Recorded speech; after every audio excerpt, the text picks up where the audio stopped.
Buenos días a todos, bienvenidos a esta conferencia y esperamos que sea de bendición en su vida, ministerio.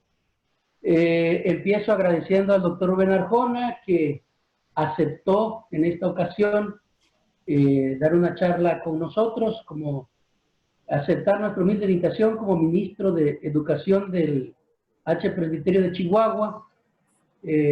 Pastor, a quienes no conocen a Rubén es egresado de la licenciatura en el Seminario Teológico Presbiteriano de México. Hizo su estudio de maestría y doctorado en Princeton, en la Universidad de Princeton, Nueva Jersey. Ramón y yo y el pastor Iván, que ahí lo veo, tuvimos la bendición de ser compañeros de generación y damos gracias a Dios por la vida de Rubén. ¿Cómo va a ser la dinámica de esta charla? La dinámica va de la siguiente forma. Vamos a empezar orando como buenos presbiterianos y luego, pero no vamos a levantar ofrendas, así que no se preocupen por eso. Entonces, y después daremos paso al doctor Rubén que exponga y les voy a pedir, no vamos a dar muchas participaciones, le voy a pedir que si tienen preguntas, la hagan llegar a través del chat de la plataforma del Zoom. Y aquí iremos sistematizando las preguntas. Les van a silenciar a todos. Entonces van a estar silenciándoles para que no se sature o a veces se vicie el sonido.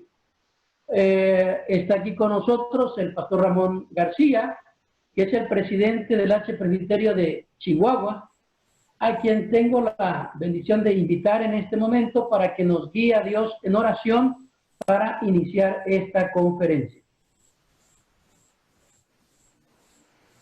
Amén. Oremos, hermanos.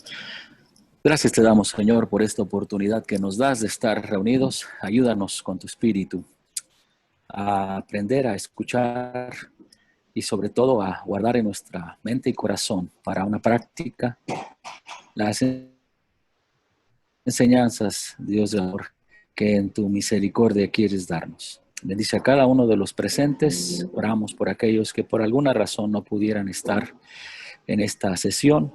Que les bendigas donde quiera que estén. Gracias por esta oportunidad de estar juntos, de aprender juntos y de caminar por las sendas del reino. Oramos en el nombre de Cristo Jesús. Amén. Bien, como ustedes saben, el título de la conferencia es Terapeu como respuesta a la pandemia. Fue lo que nos indicó el pastor Rubén. Y Rubén, bienvenido. Adelante. Es el momento de iniciar y te reiteramos nuestra gratitud por haber aceptado nuestra humilde invitación. Adelante, pastor.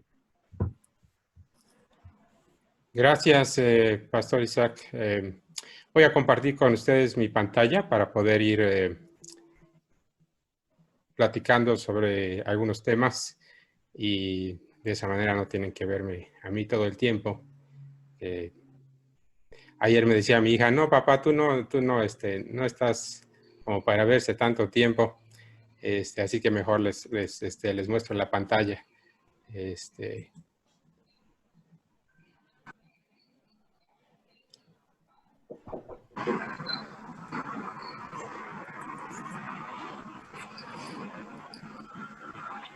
Un segundito nada más en lo que...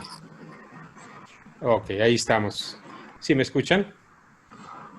Muy bien, perfecto. Entonces, como ya dijo el pastor Isaac, la plática de hoy se titula Terapeu, respuesta a la pandemia.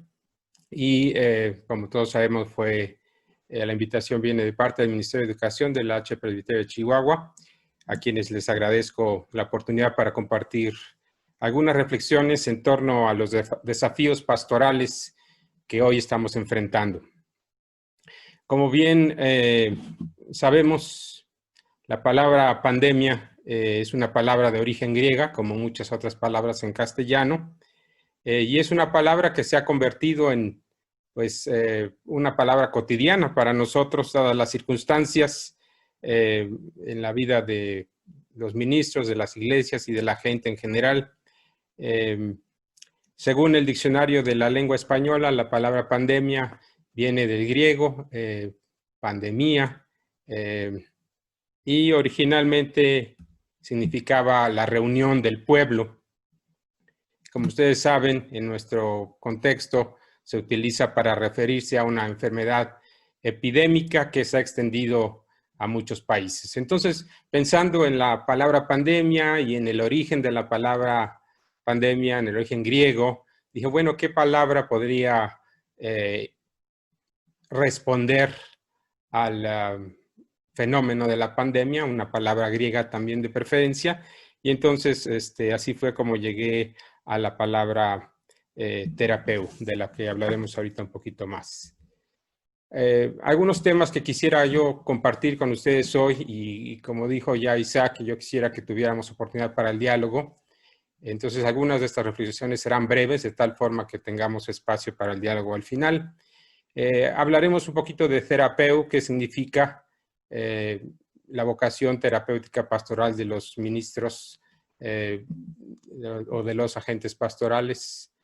Después, un poquito hablaremos de los desafíos o de algunos desafíos pastorales, porque obviamente no tenemos el tiempo para agotar ese tema, pero mencionaremos por lo menos 2 desafíos que me parece todos estamos enfrentando en menor o mayor medida, dadas las circunstancias.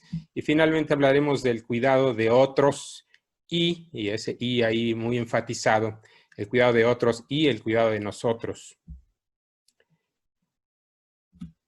Entonces, la propuesta básica que estoy haciendo, y reconozco que no estoy descubriendo el hilo negro con esto, es que terapeu constituye una respuesta adecuada a la pandemia. Muchos de ustedes ya están haciendo esto todos los días, ¿no? En ese sentido, como digo, no estoy descubriendo ni proponiendo nada fundamentalmente nuevo, pero sí creo que resulta benéfico para ustedes, para nosotros, que hagamos una pausa, como la que estamos haciendo ahorita, para detenernos y reflexionar sobre la naturaleza del trabajo pastoral que estamos haciendo. La palabra terapeu, y algunos de ustedes son mucho mejores lectores del griego que yo. La verdad es que los idiomas bíblicos nunca fueron mi fuerte desde el STPM. Quizá por eso me fui más por el lado de la pastoral, pero terapeu quiere decir, o se traduce en la escritura con frecuencia como servir, sanar o restaurar. En Lucas 9:11, por ejemplo, además de recibir y hablarle del reino a la gente, Jesús sana, y ahí se usa la palabra terapeu, a los que necesitan ser curados. El verbo que el evangelista usa en esta instancia es precisamente, como digo, terapeu. Según mi colega y amigo, el teólogo pastoral Robert Dijkstra, profesor en el seminario de Princeton, él explica lo siguiente, dice, terapeu no es una práctica dudosa para Jesús, es más bien su quehacer, su línea de trabajo. En ese sentido, Jesús no solo ejerce la labor terapéutica, sino que nos invita a nosotros, sus discípulos, a ejercer esta tarea. Y por esta razón yo digo que nuestra vocación cristiana puede definirse o puede entenderse como una vocación o una tarea de tipo terapéutico pastoral. Y esta tarea, como yo la entiendo, es una tarea para quienes hemos recibido un llamado pastoral, propiamente al ministerio o a la predicación de la palabra, pero también incluye a quienes han sido llamados en general a la vida o a la vocación cristiana. Después de todo, todos hemos sido llamados a servir, a contribuir a la sanación y a la restauración de otros. Si bien la labor terapéutica pastoral compete a quienes han sido llamados a la vocación pastoral y cristiana en general, es importante subrayar que nuestra labor terapéutica pastoral no elimina la tarea de las personas que ejercen, por ejemplo, la psicología clínica y otras formas de consejería profesional. Idealmente, una persona que requiere cuidado puede beneficiarse de ambas, de la atención psicológica y también de la atención pastoral.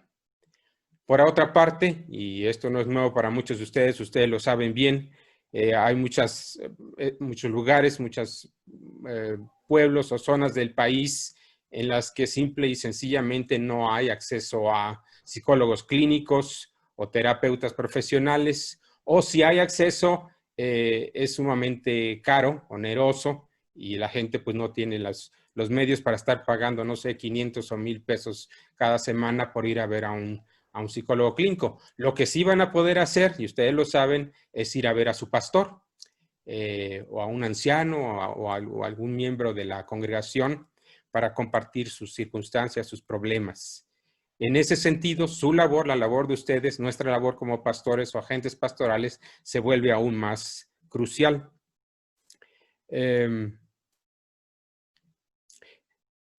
Ahora bien, sin pretender ser psicólogos, quienes desempeñamos la labor pastoral, sin duda alguna podemos beneficiarnos en la medida que aumentamos no solamente nuestros conocimientos teológicos, sino también nuestro conocimiento de las ciencias humanas, en este caso en particular de la psicología. Ustedes recordarán, para los compañeros que estuvimos en el Seminario Teológico Presbiteriano de México, creo que en nuestra época, no sé cómo sea ahora, pero en nuestra época solamente tomábamos un curso de psicología pastoral, ¿verdad? Un semestre, y eso era, creo que todo lo que teníamos en el orden de la psicología pastoral. Entonces, en ese sentido, yo creo que entre más podamos aprender y beber de esa fuente, más beneficiaremos a nuestras congregantes. Si bien el trabajo terapéutico pastoral y el cuidado psicológico pueden complementarse, es importante no confundirlos. Y aquí recuerdo a dos personajes que seguramente ustedes conocen o han oído mencionar. Uno de ellos, el teólogo luterano Paul Tillich, ahí en su pantalla, y el otro, el psicólogo norteamericano muy famoso por haber desarrollado el concepto de la empatía, el psicólogo Carl Rogers. Tillich, algunos de ustedes recordarán, hablaba de lo que distingue al cuidado pastoral o a la teología pastoral. Entonces, en su conversación, porque tuvieron algunas conversaciones muy amigables, y de esto ya llovió hace muchos años, pero en las conversaciones entre Tillich y Rogers, Tillich señalaba que lo que distingue a la teología pastoral es la capacidad de expresar lo que él llamaba la dimensión vertical, es decir, el lenguaje y los símbolos religiosos o teológicos referentes a Dios. Y Tillich le decía a Carl Rogers frente a frente, muy amigablemente, pero se le decía, la psicología se encarga de la dimensión horizontal y no tiene el lenguaje o la capacidad o no fue constituida para expresar la dimensión vertical. En ese sentido, la labor pastoral es para nosotros crucial porque nos da la oportunidad de expresar precisamente la dimensión vertical. En otras palabras, de hablar de Dios cuando estamos hablando de los problemas de las personas.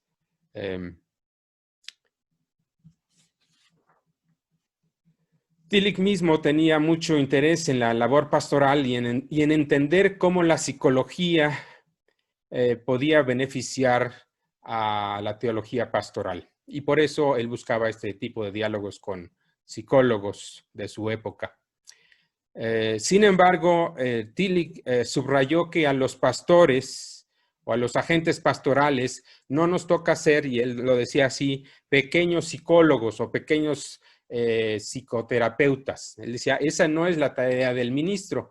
El psicólogo es psicólogo y el psicólogo debe ejercer su vocación enteramente. El pastor no debe caer en la tentación, decía Tillich, de ser o pretender ser un pequeño psicólogo. Al contrario, nosotros somos pastorales, agentes pastorales, teólogos pastorales, y esa es la tarea, la vocación que debemos abrazar y asumir.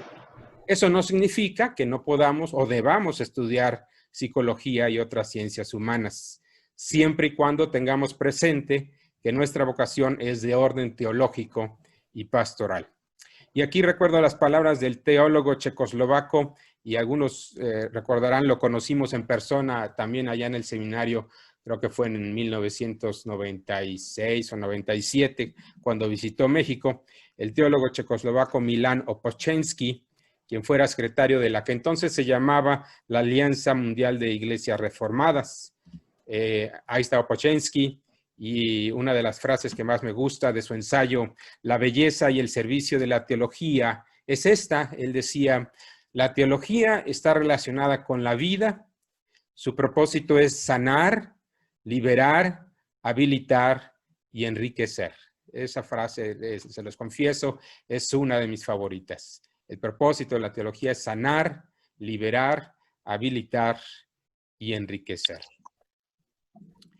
Ante la pandemia, pues, nuestro llamado es a responder con terapeuo, es decir, con una disposición redoblada por servir y contribuir a la restauración y sanación de otros. Ahora bien, ¿cuáles son algunos desafíos pastorales que hoy estamos enfrentando? No son desafíos nuevos, pero creo que son dos desafíos que se están acentuando en el contexto de la pandemia que hoy estamos enfrentando. El primero que quiero mencionar, el primero de dos, porque son temas muy profundos. El primero de ellos es lo que en inglés se conoce como disenfranchised grief. Y les confieso que yo estuve buscando y no he encontrado una traducción técnica del concepto en español. Si alguno de ustedes lo sabe, por favor compartirlo. Pero entonces yo dije, bueno, una adaptación popular de ese concepto en el inglés al español podría ser lo que aquí estoy llamando el duelo atorado. El duelo atorado. A mí me parece que el primer desafío pastoral que estamos enfrentando de una manera u otra es el duelo en general, sin duda, pero más específicamente esto que en inglés se llama el disenfranchised grief. Este tipo de duelo es el duelo que por varias razones no ha sido procesado apropiadamente. Podríamos decir que este tipo de duelo, o como le llamo aquí, el duelo atorado, es ese dolor que llevamos o que nuestros hermanos llevan en el pecho porque no han tenido los espacios o los recursos necesarios para procesarlo. Este concepto de disenfranchised grief, o lo que aquí estamos llamando duelo atorado, fue desarrollado por primera vez por el investigador norteamericano Kenneth Doka, este señor Doka, que ha dedicado toda su vida a estudiar este tema, específicamente el tema del duelo y más específicamente del duelo no procesado. Y él define este tipo de duelo como el duelo que la gente enfrenta cuando incurren en pérdidas que no son reconocidas y procesadas públicamente o que no reciben reconocimiento y apoyo social. Entonces, puede ser que la pérdida en sí no sea reconocida socialmente. Un ejemplo de eso sería, por ejemplo, las mascotas, ¿verdad? Ustedes saben, lo sabemos, para algunas personas, sobre todo para las personas que viven solas, qué importante puede ser un perro o un gato o un pececito o una tortuga. Y si esa mascota se muere, como no es un duelo reconocido social o públicamente, en general, ¿verdad? Puede haber excepciones, pues esa persona, digamos, se queda con ese duelo atorado, porque su pérdida no es reconocida socialmente. Otra razón puede ser que el que está sufriendo la pérdida no es reconocido como una persona que puede sufrir duelo. Por ejemplo, los niños, las niñas, solemos pensar que ellos, pues como son niños, no sufren pérdida o no padecen el dolor de una pérdida, y entonces, pues nadie se encarga de los niños. Otra vez puede haber excepciones muy honrosas, pero por ejemplo en los velorios solemos no preocuparnos mucho de los niños, o los niños se quedan en la casa, y otra vez esa es una instancia de duelo no procesado. Sin duda alguna, por la pandemia de COVID-19, los seres humanos estamos enfrentando una gran cantidad de pérdidas. Casi todos, si no es que todos, hemos sufrido la muerte de un familiar, de un amigo, de un hermano en la fe o de un vecino, por lo menos uno, ¿verdad? Quizá la mayoría de nosotros ya podríamos nombrar más de uno. Algunos también están sufriendo la pérdida de sus empleos o de sus negocios. Nuestros niños y nuestros jóvenes están enfrentando la pérdida de sus rutinas, de sus ritmos escolares. Nuestras iglesias, desde luego, han perdido temporalmente sus espacios de reunión, particularmente el uso de nuestros santuarios y de los espacios de fraternidad, que como bien sabemos son necesarios para el desarrollo de la vida cristiana. Y esta lista, ¿verdad?, de pérdidas podría crecer y podríamos dedicar una hora seguramente a hablar solo de las cosas que hemos perdido a raíz de la pandemia. Lo que quiero subrayar es que algunas de estas pérdidas han generado en nosotros precisamente estos duelos atorados, porque no hemos tenido los espacios y los recursos suficientes para procesar nuestro duelo. En el caso de las muertes de nuestros conocidos, no hemos tenido los espacios y condiciones que tradicionalmente tenemos para celebrar ceremonias y cultos fúnebres. Y eso pues nos ha dejado también, ¿verdad?, hasta cierto grado, con cierto duelo atorado en el pecho. Ahora bien, es cierto que las crisis no nos dejan mucho espacio para procesar el dolor y el duelo. Después de todo, estamos ocupados sobreviviendo. Pero eso no significa que no necesitemos procesar el dolor y las pérdidas que estamos enfrentando. Yo creo que en virtud de nuestra vocación terapéutico-pastoral, y otra vez recordemos que terapeo significa servir, sanar y restaurar, creo que tenemos el desafío y la oportunidad de ayudar a nuestros hermanos y amigos a procesar el duelo que pudieran traer atorado.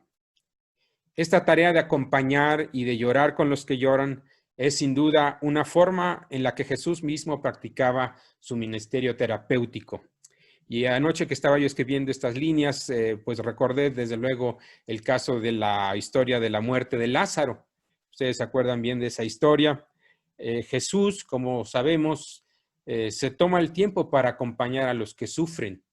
Y uno lee esa historia y bueno, Jesús, en primer lugar, pues se toma su tiempo para llegar al lugar donde estaban Lázaro y sus hermanas. Pero una vez que llega, parece que Jesús no tiene prisa, ¿verdad? Se va con calma y deja que los judíos y las hermanas de Lázaro, Marta y María, lloren todo lo que tengan que llorar. Y eventualmente, como bien recordamos allá en Juan 11:33, dice el evangelista que Jesús mismo se permite sentir el dolor ajeno y ese dolor ajeno se vuelve en su dolor propio hasta que, según el evangelista, Jesús se estremece en espíritu, se conmueve y llora. Jesús llora, ese es el versículo allá en Juan 11. En otras palabras, desde mi perspectiva pastoral, Jesús se toma el tiempo para acompañar a un grupo de personas que traían que estaban sufriendo y enfrentando una pérdida muy profunda. Y aquí comparto con ustedes algunas sugerencias prácticas para ayudar a aquellos hermanos, hermanas, vecinos, compañeros, compañeras que pudieran estar sufriendo de lo que aquí llamamos duelo atorado, es decir, del duelo no procesado. Y esto viene de otro colega, un psicólogo que se llama David Miger, y él ofrece algunos lineamientos para ayudar a las personas que traen algún duelo o que están enfrentando algún duelo que no han podido procesar. Y algunos de estos lineamientos los vemos reflejados en Jesús mismo, en esa historia de la llamada resurrección de Lázaro. Lo primero que recomienda Miger es motivar al que sufre a hablar, poniendo atención especial a las palabras y a los sentimientos que emanan de esa conversación. Por ejemplo, si usted nota que la persona se siente triste, pues déjela llorar unos momentos antes de seguir el diálogo. Entonces, la primera recomendación que parece muy obvia, muy básica, pero que a veces se nos escapa es dejar que hable la persona que está sufriendo. Y si, dadas las circunstancias de la pandemia, no nos podemos reunir en persona, bueno, pues a través de este medio, de Facebook, de cualquier medio que esté a su alcance, escuchar a la persona por teléfono, ¿verdad? Escuchar a la persona, motivar a que el que ha sufrido la pérdida hable y exprese sus sentimientos. Lo segundo que Miguel recomienda es ayudar al que sufre a procesar el duelo. Y él recomienda algunas cosas, algunos ejercicios que pueden ayudar a la persona a procesar el duelo. Por ejemplo, invitarle a escribir un poema sobre la persona que ha fallecido, una eulogía, o una carta al ser querido que ha fallecido. Por ahí hay otro terapeuta que recomienda escribir, si su mano, si usted es derecho, diestro, recomienda usar su otra mano. En este caso yo soy diestro, entonces sería con la mano izquierda. ¿Por qué con la mano izquierda? Porque escribir la carta con la mano izquierda, según este señor, facilita o ayuda a que las emociones que están enterradas o atoradas fluyan. En alguna ocasión alguien me recomendó cuando mi padre murió que yo intentara hacer eso. Y de verdad les digo, fue una experiencia tremendísima, muy profunda. Yo escribí esa carta a mi padre, ya que él había fallecido, con mi mano izquierda, y la cantidad de sentimientos, en cuanto empieza usted a escribir, empiezan a fluir las lágrimas, porque los sentimientos empiezan a procesarse. Entonces, eso es otra posible sugerencia de cómo procesar la pérdida. Una tercera recomendación que Miguel hace es ayudar a la persona a expresar sus memorias respecto a la persona, o si es una mascota, o aquello que ha perdido. Y otra vez, para expresar las memorias puede ayudar, por ejemplo, el uso de fotografías, pedirle a la hermana o al hermano que nos comparta una fotografía que es de gran valor para él o para ella, y hablar de esa fotografía, ¿verdad? O preguntarle cuál era la música favorita de la persona que ha fallecido. En nuestro caso, como cristianos, podemos hablar de los himnos favoritos del hermano, la hermana, de los textos bíblicos que eran sus predilectos, etc. Es decir, aquí se trata de incorporar algún elemento externo para ayudar a la persona a expresar sus memorias. Una cuarta recomendación que hace Miguel es ayudar al que sufre a retomar control de su vida. Todos sabemos bien, porque todos hemos perdido algo, que cuando perdemos algo, sobre todo si se trata de un ser querido, cercano a nosotros, nuestra vida se altera y sentimos como que perdimos el control de la vida y no sabemos si es de día, si es de noche, etcétera. Y entonces él dice, una cosa que usted como pastor puede hacer es ayudarle a la persona a retomar el control de su vida. ¿Cómo? Ayudándole a pensar en algunas estrategias para enfrentar su nueva realidad. Estrategias que pueden variar, ¿verdad? Según la persona. Pero si, por ejemplo, una viuda estaba obviamente acostumbrada a comer con su marido y el marido murió, ayudarle a pensar, bueno, habría personas que estarían dispuestas a visitarle de vez en cuando para acompañarle, de tal forma que no tenga que comer sola siempre. Y a lo mejor ayudarle a hacer una lista, ¿verdad? ¿Quiénes podrían ser esas personas que pudieran ayudarle a establecer una nueva rutina? Es solo un pequeño ejemplo. Pero el punto aquí es ayudar a la persona a retomar el control de su vida.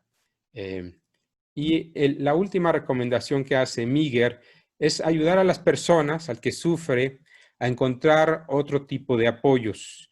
Es decir, apoyos en grupos pequeños, en terapias grupales. Muchas veces ustedes lo saben, las sociedades femeniles de nuestras iglesias o los grupos de jóvenes o grupos pequeños pueden funcionar como este tipo de grupos de apoyo. O si es necesario, pues incluso se puede formar un grupo pequeño, ¿verdad? Si usted tiene, por ejemplo, en su congregación 2 o 3 o 4 o 5 personas que han perdido un ser cercano por causa de pandemia, pues a lo mejor podría usted organizar un grupo de apoyo a través de Zoom o alguno de estos medios y reunirse para hablar. Tal vez desde el principio podría usted establecer 2, 3 o cuántas sesiones van a hacer. Siempre es conveniente planear desde el principio, por decir así, vamos a tener 5 sesiones, 5 horas en las que nos vamos a reunir para hablar de las pérdidas que hemos tenido, apoyarnos los unos a los otros emocional y espiritualmente. Entonces, ese es el punto aquí, ayudar al que sufre a encontrar otros apoyos. En algunos casos, hay que decirlo, es posible que la persona requiera apoyo profesional, es decir, de algún terapeuta, tanatólogo, psicólogo clínico. Entonces, si usted como pastor nota que la persona tiene un problema muy profundo que tal vez está más allá de nuestra capacidad pastoral, ¿verdad? De nuestra capacidad técnica como pastores, pues siempre es conveniente, si hay los recursos y si se encuentra la persona, pues referirlo o referirla a algún profesional en la materia. Eso es acerca de el duelo, lo que yo llamo aquí el duelo atorado, el duelo no procesado. Otro desafío pastoral que creo que estamos viviendo profundamente, que no es nuevo, pero creo que la pandemia está exacerbando, es el asunto de los conflictos interpersonales. Conflictos interpersonales. Nuestras iglesias, nuestras comunidades, nuestras familias no están exentas de conflictos entre parejas, entre padres e hijos, entre hermanos, etc. Y desde luego los conflictos interpersonales pues no son nada nuevo, ¿verdad?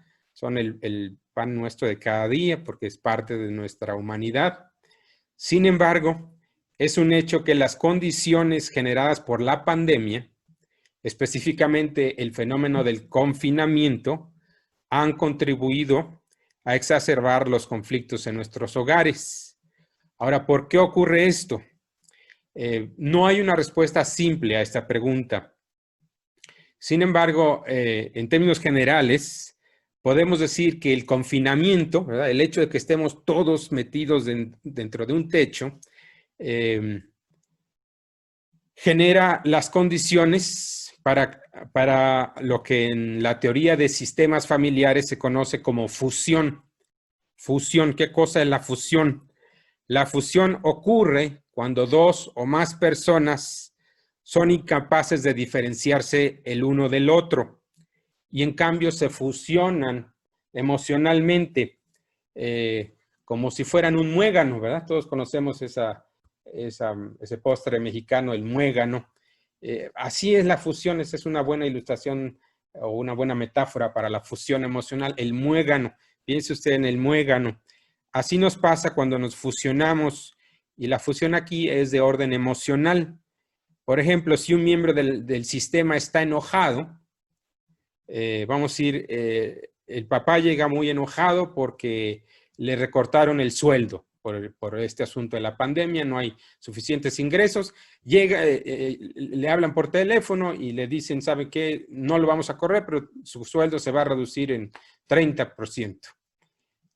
¿Qué pasa? El papá, desde luego, ¿verdad? Y aquí lo entendemos, está molesto, se enoja y en cuanto se encuentra con su esposa, la esposa percibe ese enojo, es incapaz de diferenciarse, absorbe ese enojo y en unos minutos la esposa también ya está enojada.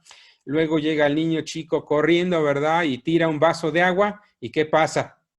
No tengo que decirles qué pasa. Entonces, el sistema completo, la familia, el sistema familiar, así se le llama técnicamente en sistemas familiares, de repente ya están todos enojados. ¿Y qué pasa? Que cualquier cosita en ese estado de enojo, de tensión, se vuelve como una bomba, ¿verdad? Como una granada. Cualquier movimiento, cualquier comentario puede generar una crisis todavía mayor. Y lo mismo puede ocurrir con otros sentimientos, ¿verdad? No tiene que ser el enojo, puede ser la tristeza, puede ser que de repente todos estén llorando, o también puede ser situaciones más positivas que de repente todos están risa y risa y riendo los unos con los otros. Generalmente, sin embargo, la fusión tiende a dar lugar a sentimientos más bien negativos. El nivel de tensión aumenta a tal grado que el ambiente se vuelve tenso y vulnerable, y cualquier cosita, como digo, un mal gesto, una palabrita acalorada, puede generar una crisis tremenda.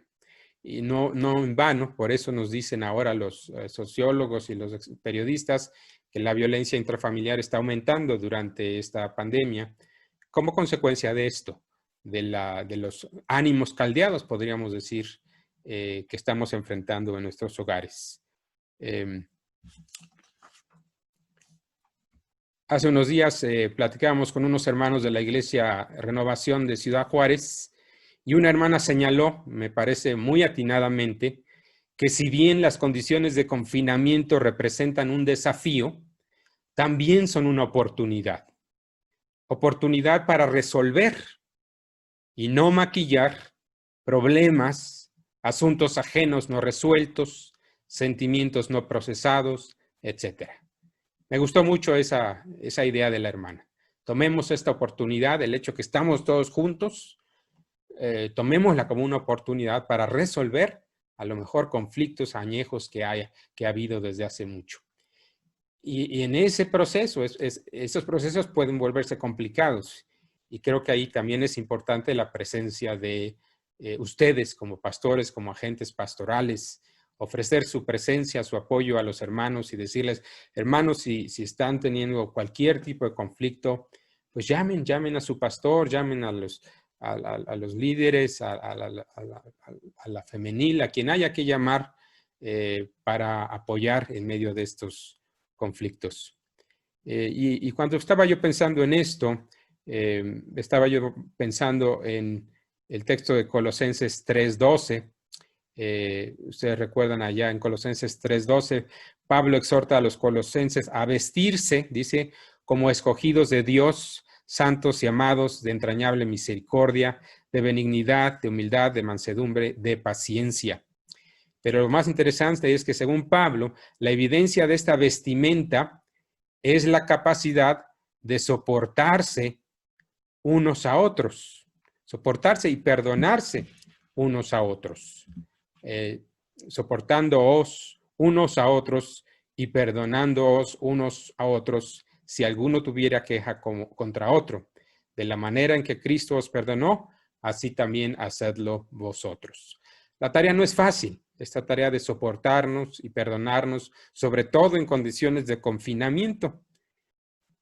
Pero Pablo nos pone como modelo a Cristo mismo, es decir, nos pone un modelo que podemos seguir, al que podemos aspirar. Sí es posible aprender a tolerarnos. Tolerarnos es como traduce la Biblia en lenguaje actual, a tolerarnos, a soportarnos, a perdonarnos los unos a los otros.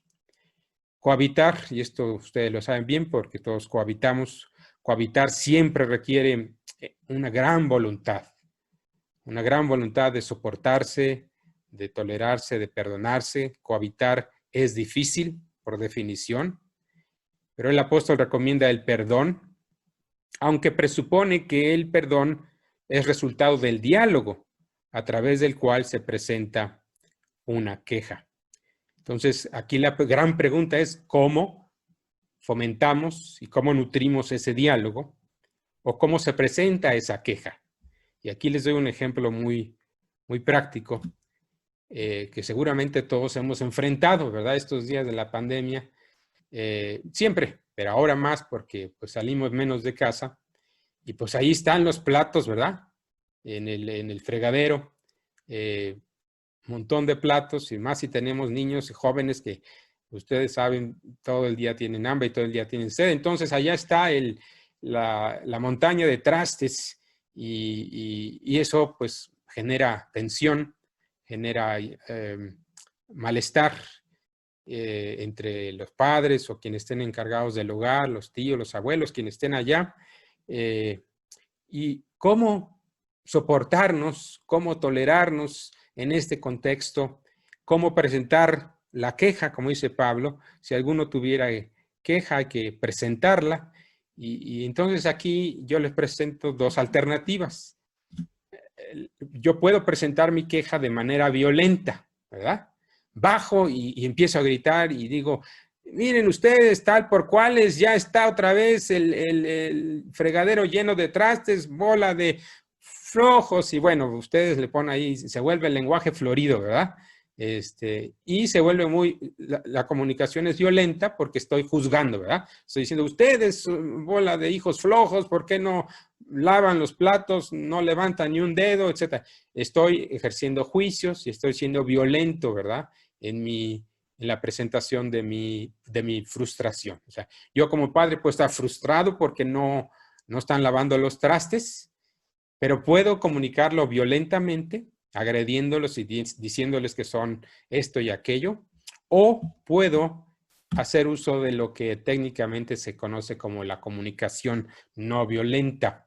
La comunicación no violenta fue desarrollada por un señor que se llama Marshall Rosenberg, y si a ustedes les interesa pueden buscar, hay recursos en línea, tanto en páginas de internet como en libros, pero es una técnica que coincide muy positivamente con la fe cristiana, porque habla precisamente de privilegiar la tolerancia, el amor sobre la violencia. Entonces, ¿cómo sería, a ver si me sale, cómo sería comunicar esta frustración con el altero de trastes de manera no violenta usando la teoría de Rosenberg, de la comunicación no violenta, perdón. Según Rosenberg, este proceso tiene 4 elementos, y aquí se los digo. El primero es la observación, el segundo son los sentimientos, el tercero son las necesidades y el cuarto es la petición. Entonces, la observación es muy importante distinguirlo de un juicio. Juicio sería decirles, miren, ese altero de trastes, ustedes son unos flojos, que no han lavado los trastes. Yo ya estoy haciendo un juicio porque estoy diciéndoles que son flojos, ¿verdad? Una observación sería simplemente decir, pues noto o observo o miren, el fregadero está lleno de trastes. Esa es una observación sin juicio, porque es técnicamente comprobable, vamos a decirlo así, que el fregadero está lleno de trastes. No estoy emitiendo un juicio, simplemente estoy observando, haciendo una observación que el fregadero está lleno de trastes. Lo siguiente es expresar mi sentimiento. Y esto suele costarnos más trabajo a los varones. Nuestras hermanas suelen ser mejores en la expresión de sus sentimientos. A los varones nos puede sonar como que difícil hacerlo, pero el segundo paso, según Rosenberg, de la comunicación no violenta es expresar nuestros sentimientos. ¿Cómo me hace sentir ver allá ese altero de trastes? Pues dependiendo, cada uno de nosotros se sentirá diferente, ¿verdad? Yo puedo sentirme triste, alguien más puede sentirse frustrado, alguien más enojado, etcétera. Cualquiera que sea el sentimiento, expresar. Es decir, miren, otra vez están allá los trastes, el fregadero está lleno de trastes, y la verdad es que eso me hace sentir triste o frustrado. Expreso mi sentimiento. Muy importante aquí, yo soy responsable de mi sentimiento. No les voy a decir, ustedes me hacen sentir triste o enojado. No, yo soy el responsable de mi sentimiento. Entonces, yo asumo la responsabilidad por mi sentimiento. Me siento triste o me siento enojado o me siento frustrado. La tercera parte es expresar mi necesidad. Rosenberg decía que detrás de todo sentimiento, ya sean sentimientos de cualquier tipo, detrás de cualquier sentimiento hay una necesidad. Y puede ser una necesidad cubierta o una necesidad no cubierta. Entonces, ¿cuál es mi necesidad? En este caso, mi necesidad no cubierta puede ser, y aquí otra vez varía, dependiendo de cada persona es distinta, pero en mi caso sería el orden. Yo tengo una necesidad por el orden. O más bien es el caso de mi esposa, se los confieso, a ella le gusta el orden. A mí no hay mucho problema con el desorden externo siempre y cuando mis ideas estén en orden, pero para ella el orden externo es muy importante. Entonces su necesidad sería el orden. Esa sería la necesidad. Y el cuarto elemento sería la petición. Yo formulo una petición respetuosa, cariñosa, con base en esa necesidad. Entonces, a ver, recapitulando, ¿cómo sería la comunicación no violenta? Pues bajo, ¿verdad? Bajo, llego a la cocina y digo, oigan hijos, miren otra vez el fregadero está lleno de trastes y eso me hace sentir frustrado porque para mí el orden es muy importante. ¿Me ayudarían cada uno de ustedes lavando 5 platos? Vamos a suponer que yo tengo 3 hijos, puedo decir, ¿me ayudarían cada uno de ustedes lavando 5 platos? Es muy probable que la respuesta, aun cuando sean adolescentes, la respuesta sea positiva, porque se los externé de manera no violenta, siguiendo, digamos, el espíritu del texto paulino, vistiéndome de tolerancia, vistiéndome de amor, como dice después en el versículo 15. Pero si yo llego con comunicación violenta, puede ser que funcione, ¿verdad? Si a la fuerza yo los hago lavar trastes, pero van ellos a internalizar tristeza, enojo, frustración, etc. Esto es algo muy rápido y yo sé que es difícil absorberlo toda esa información en tan breve tiempo, pero vuelvo a repetir, si a ustedes les interesa la comunicación no violenta, e insisto, me parece que es un concepto muy pertinente para las iglesias cristianas evangélicas, hay recursos disponibles en el internet y después puedo pasarle algunos sitios. El libro de Rosenberg también está disponible en español, se consigue con cierta facilidad y así se llama La comunicación no violenta por Marshall Rosenberg. Bueno, finalmente he dejado para el último lo que considero más importante.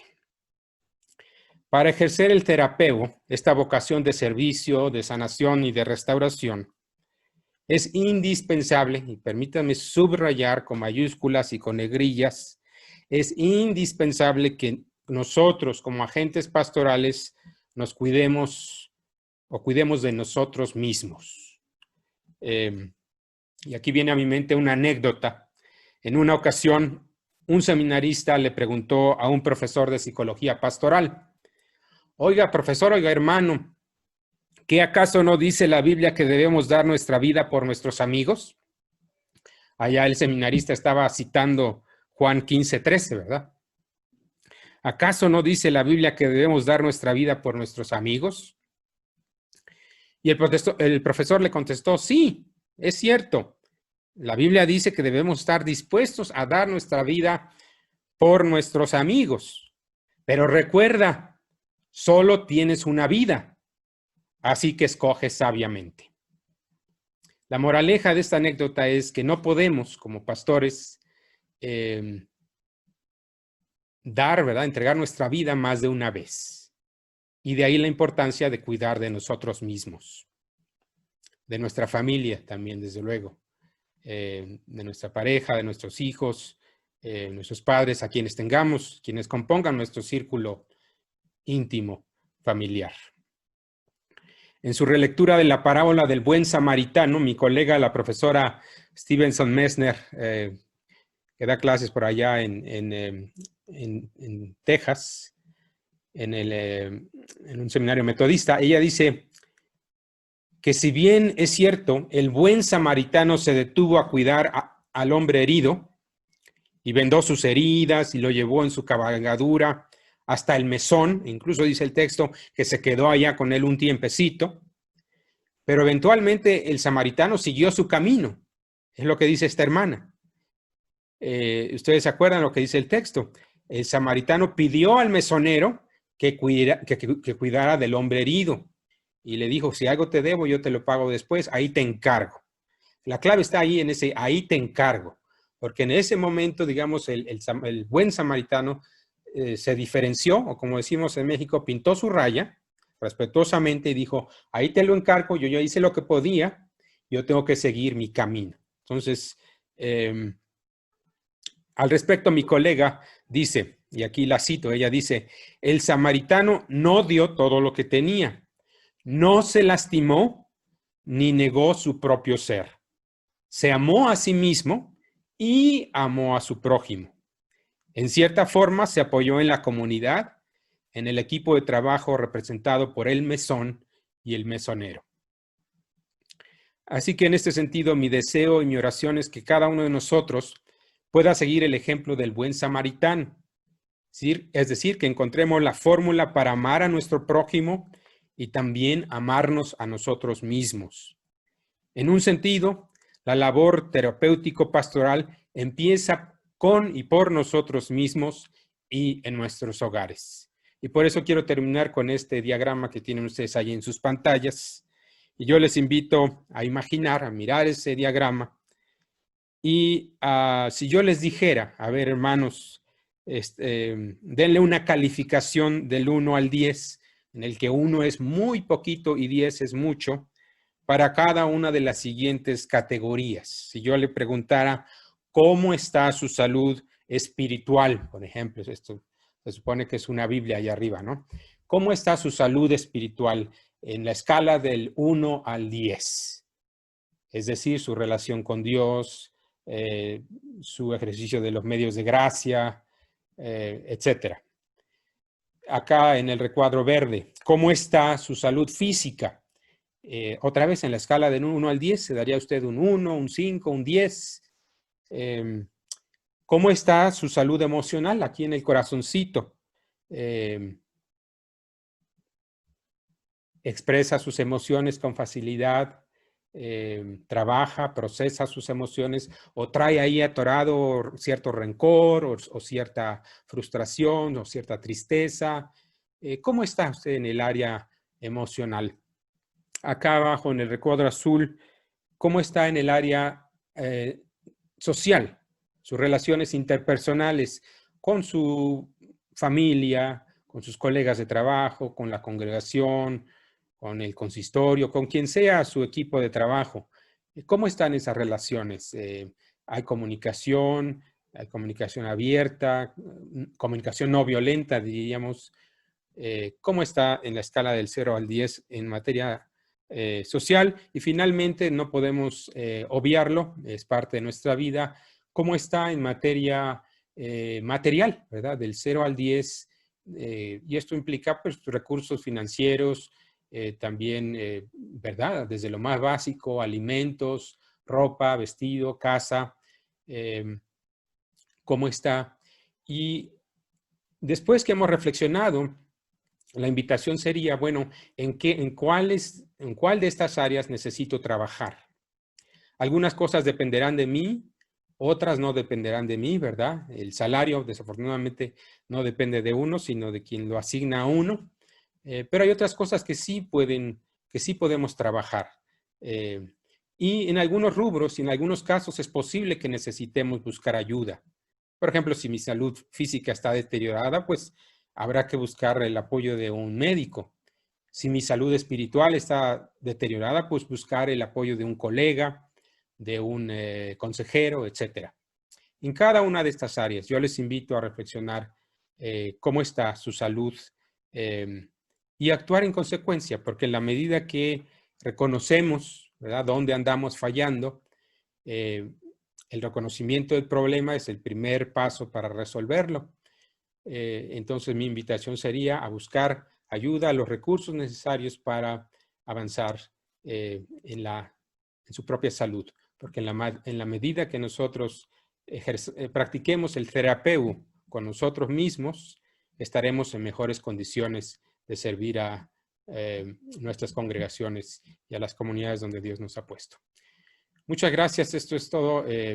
Y por ahí se lo paso a mi hermana Jocabeda, al pastor Isaac, para que si hay preguntas, ya sea por texto o o en vivo, con todo gusto conversamos. Bien, muchas gracias, pastor. Gracias a los que están participando. Ahora que estamos aprendiendo todos en este medio electrónico, me estaba contando mi hijo Abed, que ahora que toma clase en línea, le dijeron que es de buenos modales en Zoom, cuando uno quiera pedir la palabra, levantar la manito que trae ahí. Y lo otro es que si alguien tiene que despedirse, no salir abruptamente, sino dejar un mensaje de texto aquí en la plataforma, ¿no? Discúlpeme, tengo que retirarme. Dicen que eso es algo de buenos modales. Pero bien, estamos aquí abiertos a las preguntas. Si alguien tiene alguna pregunta, favor de levantar la mano. A ver si logro verlo porque somos varios. Si alguien quiere hacer una pregunta, es el momento de externarla. Y si no, o estuvo bien todo, o no se entendió nada, ¿no? Quedan siempre esas dos opciones y si apreciaríamos mucho, nos daría mucho gusto que abrieran sus cámaras, pues para vernos, cuando menos por este medio, ¿no? Eso nos daría mucha alegría poder verles y que pudiesen activar su cámara para poder verles desde acá. ¿Alguna pregunta o comentario al respecto? Sí, hermano, Pastor Miguel González, ¿verdad? Adelante, Miguel. Activa tu micrófono.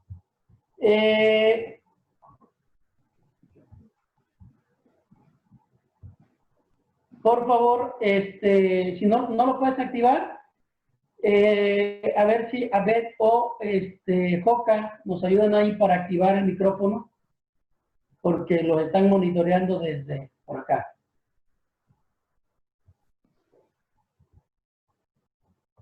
Miguel González, ¿dónde está? Dejé de verte.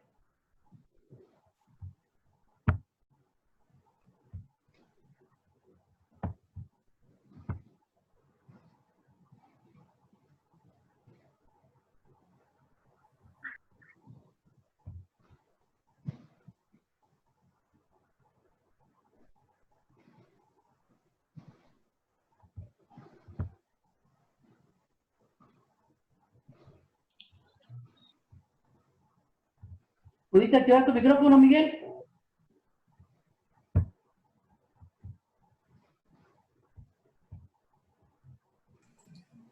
Parece que no. En caso de que no puedan activar el micrófono o algo pase, también pueden hacer las preguntas a través del chat. Okay.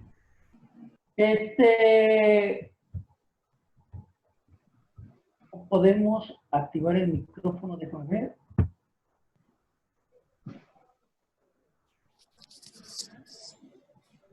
A ver, ¿puedes activarle los micrófonos?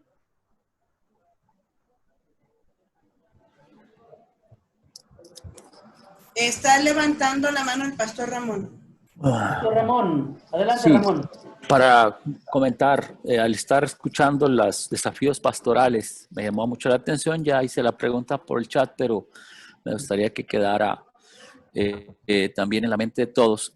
La importancia de tomar o retomar un curso, hermanos, sobre el tema de tanatología, que me parece a mí muy importante, y que es dentro de las disciplinas de la psicología, es algo pues no tan nuevo, pero sí oportuno, porque gran parte del ministerio pastoral lo desarrollamos dentro de los funerarias y con el trabajo con las familias.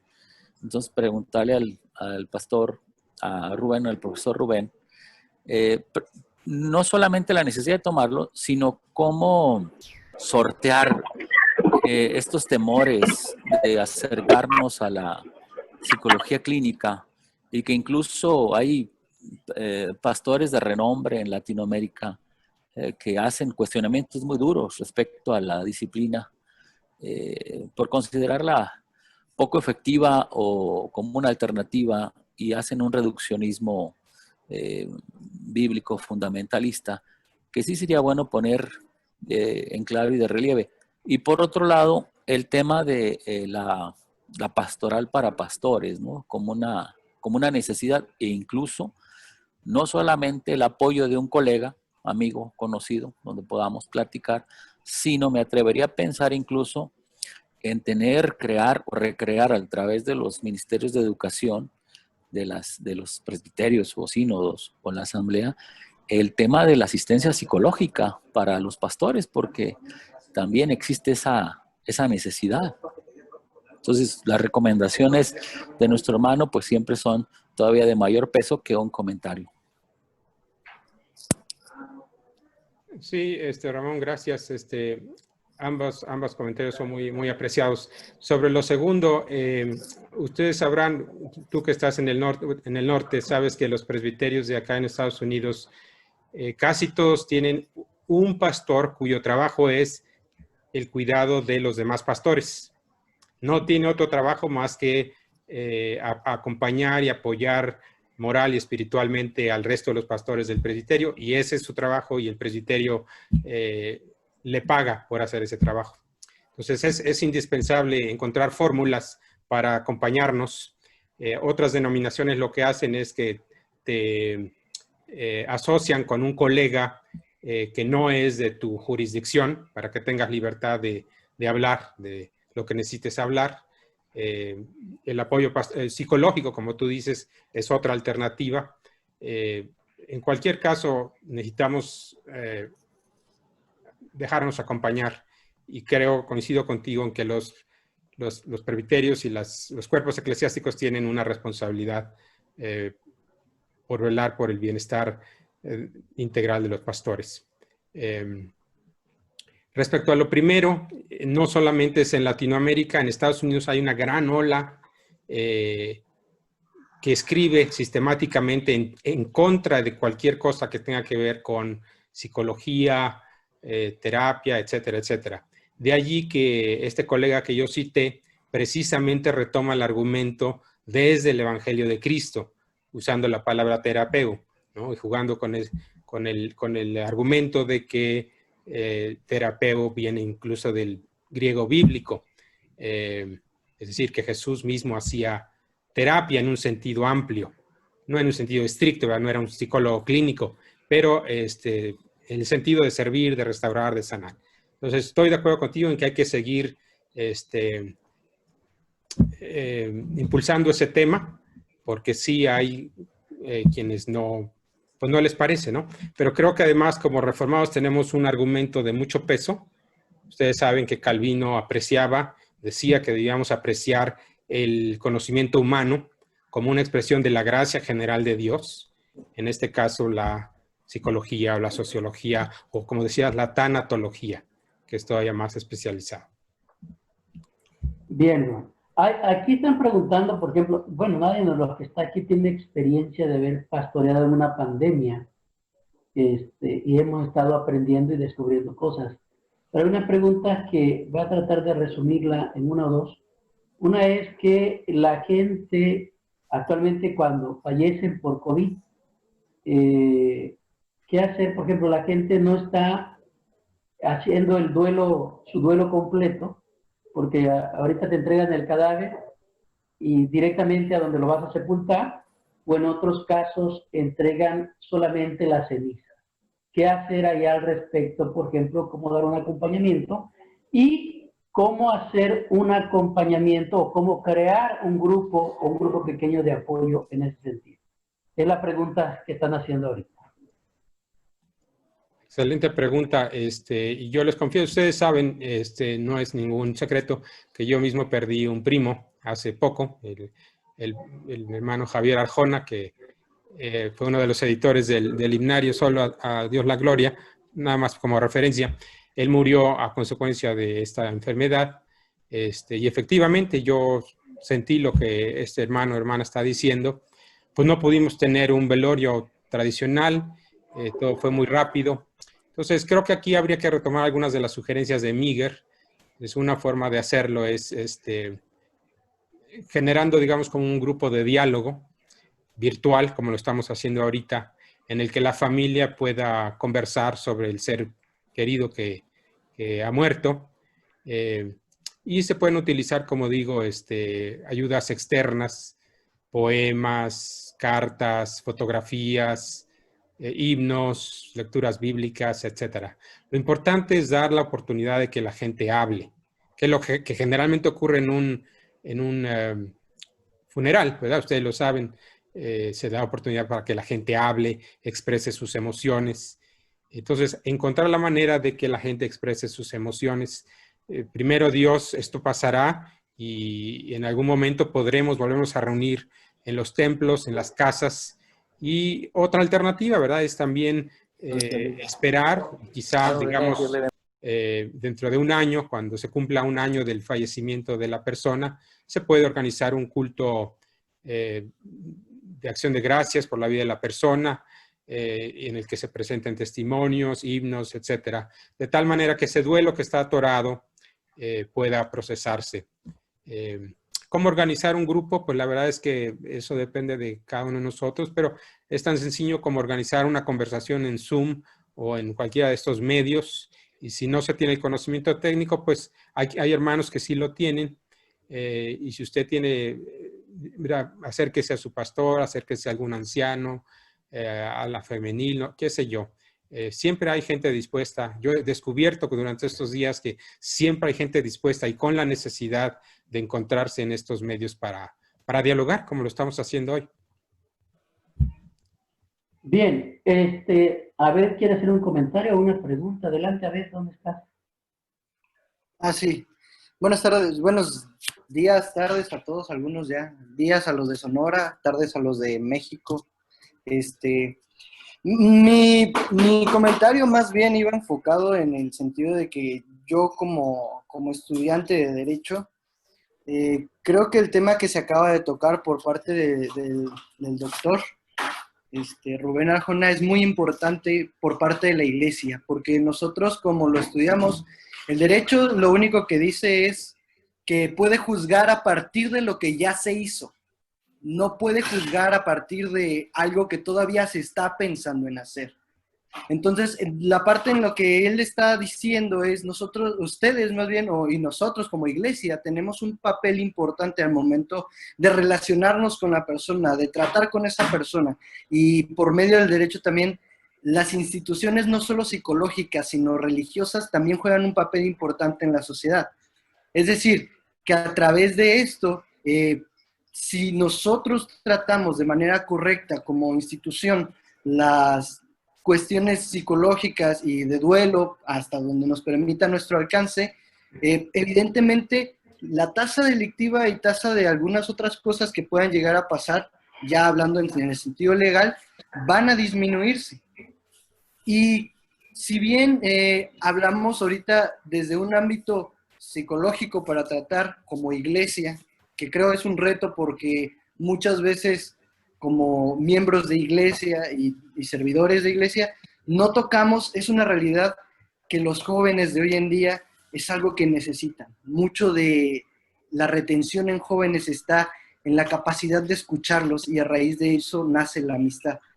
Entonces, como iglesia creo que es un buen papel, es una buena exposición la que acaba de hacer, legalmente también es un gran aporte, y ya que están varias personas, no solo pastores, sino miembros de iglesia, inclusive aquí también presente directores de instituciones bíblicas teológicas dentro de nuestro país, sería bueno pensar en que como iglesia pudiéramos anexar y ahondar más en estos estudios, en estas herramientas que son una necesidad real, no solo para nuestra iglesia, sino para la sociedad en general.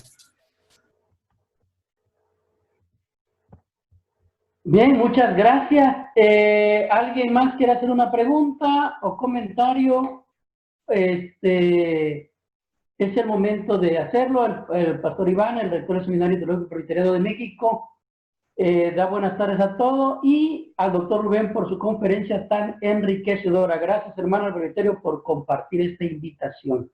Se abrió la invitación y teníamos la bendición de tener a pastor Rubén. No quisimos quedarnos solo con esta bendición. Pastor Caleb Díaz y luego Daniel Olano. Adelante, Caleb. Gracias. Gusto saludarle, presbíteros. Presbítero Arjona, gusto en verte y oírte mucho más.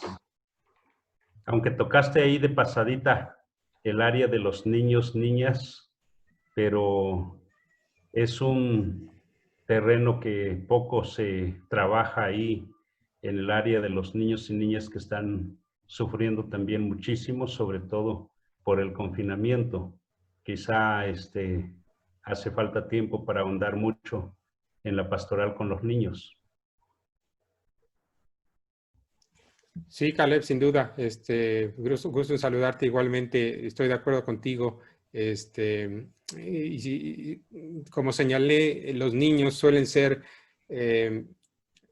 algunos de los principales sujetos de esto que se llama en inglés el disenfranchised grief, o sea, del duelo no procesado, porque suele asumirse que el niño o la niña, por definición, no padece pérdida, o que lo supera así automáticamente en unos cuantos segundos, ¿no?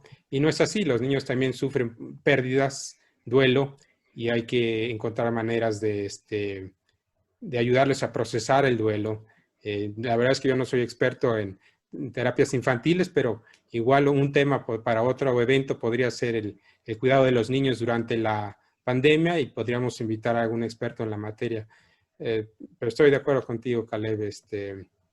Algunos usan, por ejemplo, pues terapia artística, ¿verdad? Los niños suelen expresarse a través de dibujos, de plastilina, de legos, etcétera, y suelen expresar sus emociones de esa manera. Pero bueno, solamente para decir que estoy de acuerdo contigo, Caleb. Gracias. Okay. Daniel Olan, adelante. ¿Puedes activar tu micrófono? Claro que sí. Pastores, hermanos, todas y todos, buenos días o buenas tardes más bien, allá hasta sus hogares donde se encuentran. Muy interesante lo que hemos escuchado con respecto a lo que el pastor Arjona ha compartido en este día. Y bueno, quisiera preguntar lo siguiente al hermano, o si alguien igual quisiera responder.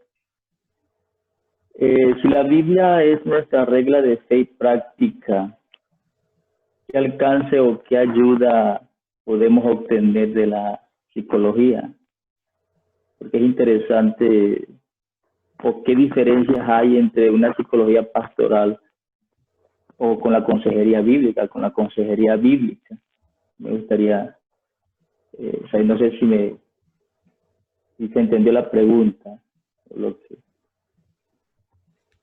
Sí, yo creo que sí se captó la idea, aunque me parece que eso quedó respondido en el transcurso de la conferencia, pero no sé si el doctor Rubén quiere decir algo más. Sí, no, yo creo que la pregunta es muy legítima y muy importante, sobre todo en el contexto de la Iglesia en México, porque efectivamente creemos que la Biblia es nuestra regla de fe y práctica religiosa, pero eso no cancela, ¿verdad?, el que podamos incorporar en nuestras vidas y en nuestros ministerios conocimiento y recursos de otras áreas del conocimiento humano. Eso es consistente no solamente con la tradición reformada, sino consistente también con, pues con la Biblia misma, creo yo. No todos están de acuerdo con eso, pero digo, el ejemplo que di de Tillich y Rogers tenía como propósito realmente ilustrar que es posible el diálogo fructífero entre un creyente, o en, digamos, la teología, vamos a ponerlo así, y las ciencias humanas. De tal forma que ambas se enriquezcan y se retroalimenten.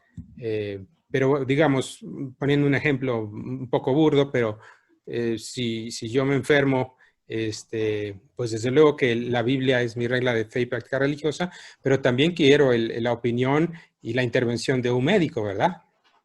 ¿Por qué? Porque creo que el médico ha sido puesto por Dios para servir a la gente y que la vocación del médico es una vocación dada por Dios.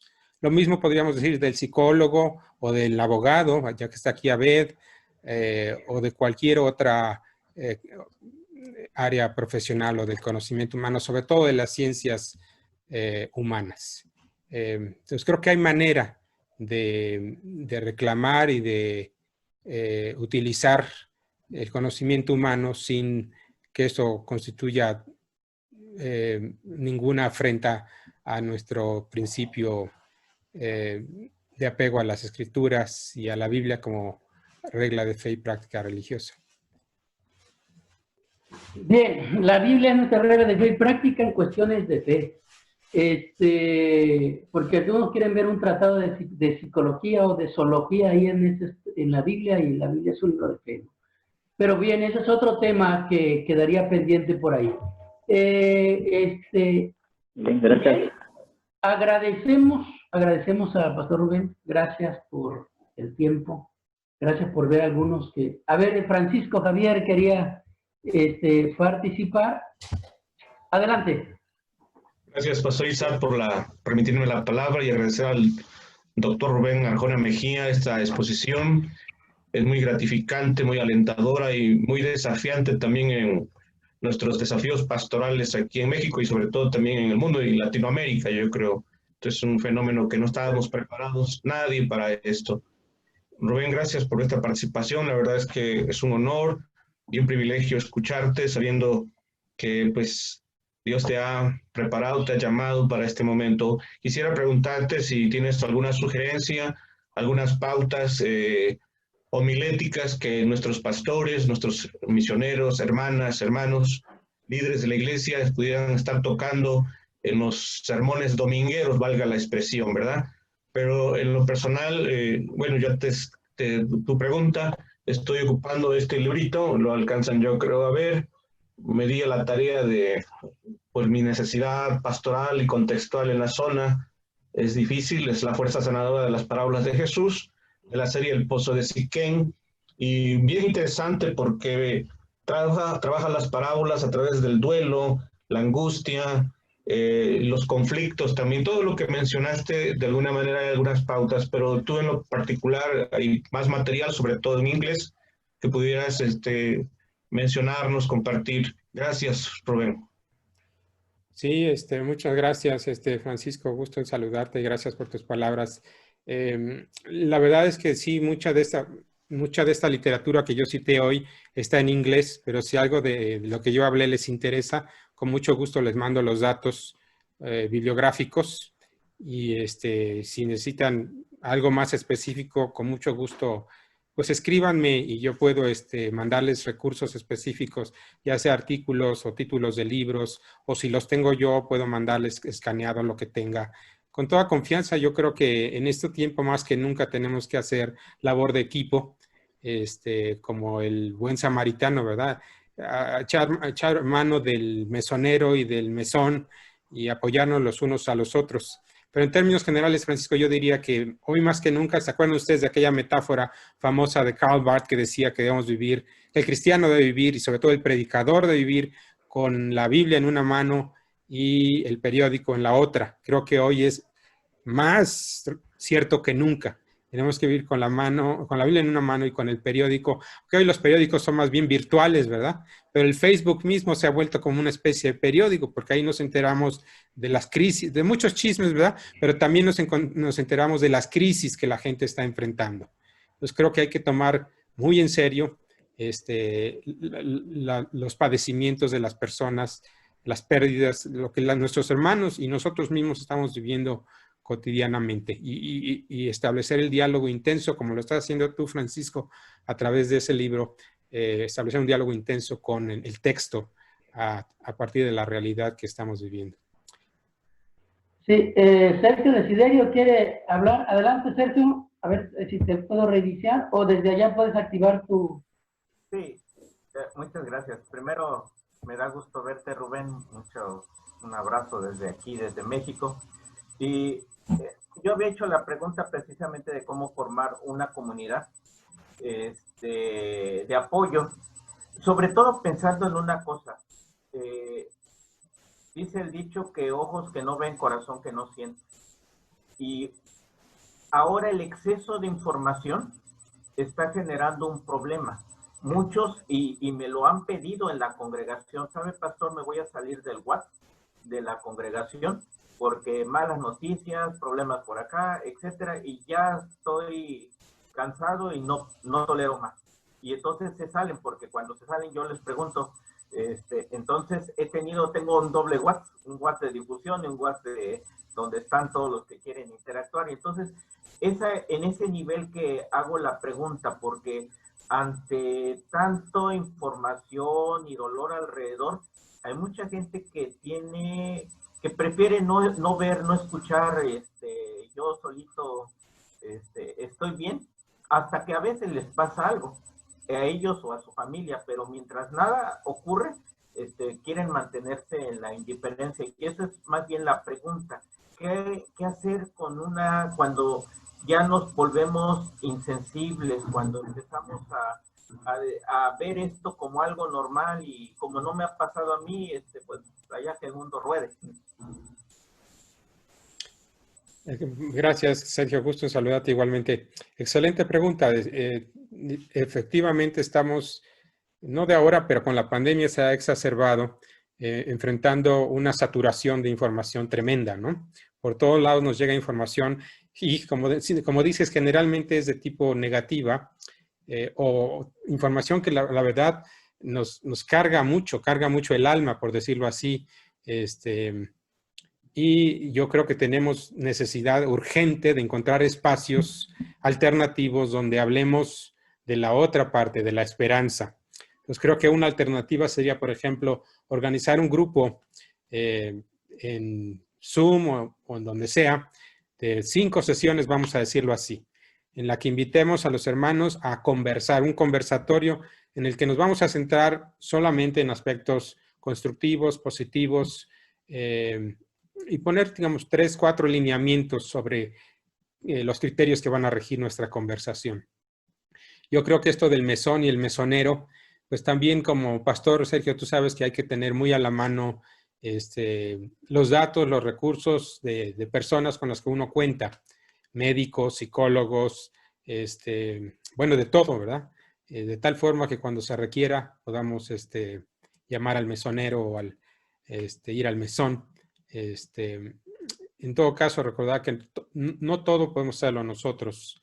A veces los pastores en México somos todólogos, a veces pues porque no hay presupuesto, por esto, por aquello, ¿verdad? Pero tenemos que aprender y a mí también me gusta esa relectura del texto ese, a cuidar de nosotros mismos, a cuidar de los demás sin dejar de cuidar de nosotros mismos. Creo que ese es el reto que tenemos y más en estos tiempos. No cabe duda que ha sido una charla que despierta expectativas, entusiasmo desde la perspectiva pastoral, una lectura del texto desde la perspectiva pastoral sumamente interesante, ¿no? Y yo creo que nos podríamos pasar todo el día escuchando a Rubén, pero cada uno tiene sus diferentes ocupaciones. Vamos a cerrar aquí la conferencia, el momento de charla. Agradecemos a cada uno su presencia, esperamos que haya sido de bendición, como lo ha sido para mí y creo que para muchos también. Gracias, Rubén, gracias por haber estado con nosotros en este tiempo y gracias por tu apoyo y disposición. Agradecemos también a cada uno de los participantes el tiempo que le han dedicado. Vamos a concluir con una oración con buenos presbiterianos. Voy a pedir al pastor Oliverio, secretario del presbiterio de Chihuahua, que nos lleve a Dios con una oración y de esta manera concluimos. Okay. Antes de la oración, Pastor Isaac, hay una pregunta que hizo el pastor Josué. Al parecer ahí, creo que nada más esa. ¿O hay alguna otra por ahí? Quedó en compartir algunas cosas, pero ya la platicaremos más directamente. Vamos a orar, hermano. Oremos. Te alabamos y bendecimos tu nombre, precioso Salvador, por darnos el gozo de estar en este momento reunidos para esta plática que fue, es y será de mucha bendición en el área pastoral. Gracias por tu siervo, quien apartó su tiempo y todos los que estamos aquí. Bendice su vida, su familia, su ministerio y también a todo el presbiterio de Chihuahua y a todos los que estamos aquí. Bendice a sus familias, guarda a todos, a sus congregaciones e iglesias en el cual estamos viviendo en estos tiempos. Con gratitud lo hacemos, quédate con nosotros, con cada uno, pero también pedimos que tu ángel acampe alrededor y que defienda a cada uno de nosotros. Te alabamos y bendecimos tu nombre. En Cristo Jesús. Amén.